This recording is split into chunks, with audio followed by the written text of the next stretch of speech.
Dalam nama Bapa dan Putra dan Roh Kudus. Amin. Shalom Aleihim. Berjumpa lagi dengan saya pada perenungan hari ini, tanggal 17 November 2022. Dia menangis karena dosa kita. Bacaan liturgi hari ini diambil dari kitab Wahyu 5 ayat 1 sampai dengan 10 dan Injil Lukas 19 ayat 41 sampai dengan 44. Saudaraku yang terkasih di dalam kasih Kristus, hari ini saudara, melalui Injil yang kita renungkan, kita diperlihatkan sosok Yesus yang adalah Tuhan 100%, juga adalah manusia 100%, saudara. Bukti bahwa dia 100% manusia itu adalah ketika Yesus telah dekat kota Yerusalem dan melihat kota itu, ia menangisinya. Lukas 19 ayat 41. Perlu diketahui saudara yang terkasih, Yerusalem adalah kota yang damai sejahtera, saudara. Nah, lantas mengapa Yesus malah menangisinya? Walaupun kota Yerusalem adalah tempat yang damai, kota kemenangan, saudara, namun orang-orang di dalamnya tidak peduli dengan Tuhan. Dan hatinya kotor sehingga banyak melakukan hal-hal yang buruk. Dan mengapa Yesus bersedih hati dan menangis? Dasarnya adalah, saudara, karena engkau tidak mengetahui saat bila mana Allah melawat engkau. Lukas 19:44. Jadi Yesus menangisi Yerusalem, saudara, karena mereka terlihat oleh Yesus, karena mereka tidak peduli akan lawatan Allah di dalam diri Yesus Kristus. Sesungguhnya Allah telah melawat, telah datang, hadir di tengah-tengah mereka untuk keselamatan mereka, saudara. Justru kehadiran Tuhan ini, kehadiran Yesus ini, saudara, ditolak, saudara. Orang-orang Yahudi tidak mau menerima kedatangan Yesus, karena mereka mengharapkan kedatangan Mesias. Mesias menurut pengharapan mereka. Lantas mengapa mereka tidak mau menerima Yesus sebagai Mesias? Karena Yesus tidak menampilkan diri sebagai Mesias seperti yang mereka harapkan.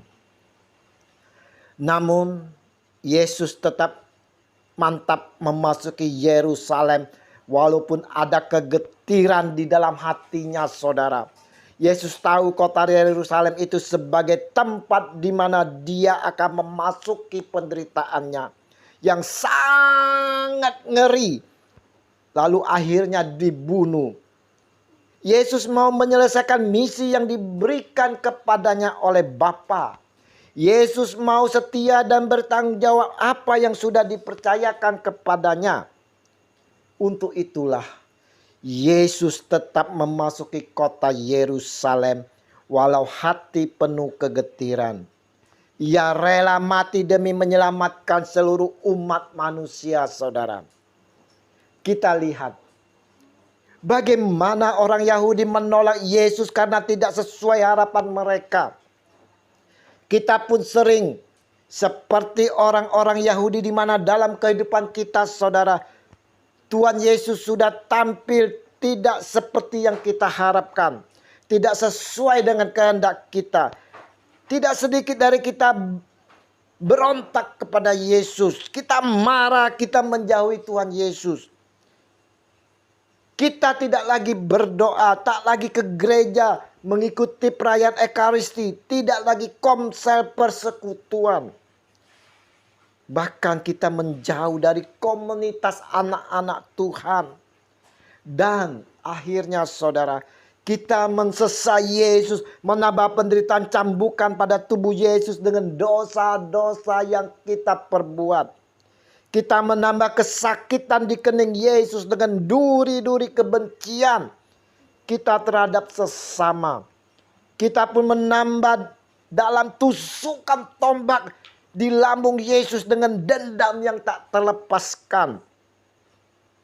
Di atas kayu salib, saudara, Dia Yesus Kristus telah menyerahkan nyawanya bagi kita. Bagi kita demi keselamatan kita, saudara. Justru kita tambahkan penderitaannya dengan dosa-dosa kita. Pandanglah salib, saudara. Pandanglah salib yang tergantung Tuhan kita Yesus Kristus. Lihatlah matanya menangisi kita atas dosa-dosa kita.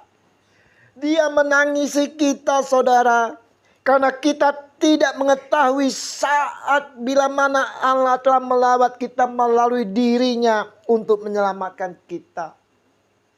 Lihatlah, saudara, dia menangis dengan tetesan darah air mata, menahan keperihan atas kedegilan kita, atas dosa-dosa kita. Kita hanya mau hidup menurut kehendak kita.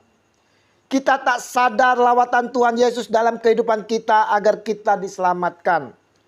Kita tak mau tahu rencana dan kehendak Allah yang ada dalam putranya Yesus Kristus pada diri kita. Rencana dan kehendak Allah memang sering bertolak belakang dengan kehendak kita. Tapi percayalah, saudara, percayalah bahwa rencana dan kehendaknya adalah supaya kita selamat. Dalam kesedihannya, Yesus menyampaikan kepada orang Yahudi, juga kepada kita sekalian, katanya, "Wahai, betapa baiknya jika pada hari ini juga engkau mengerti apa yang perlu untuk damai sejahteramu. Tetapi sekarang hal itu tersembunyi bagi matamu." Lukas 19 ayat 42.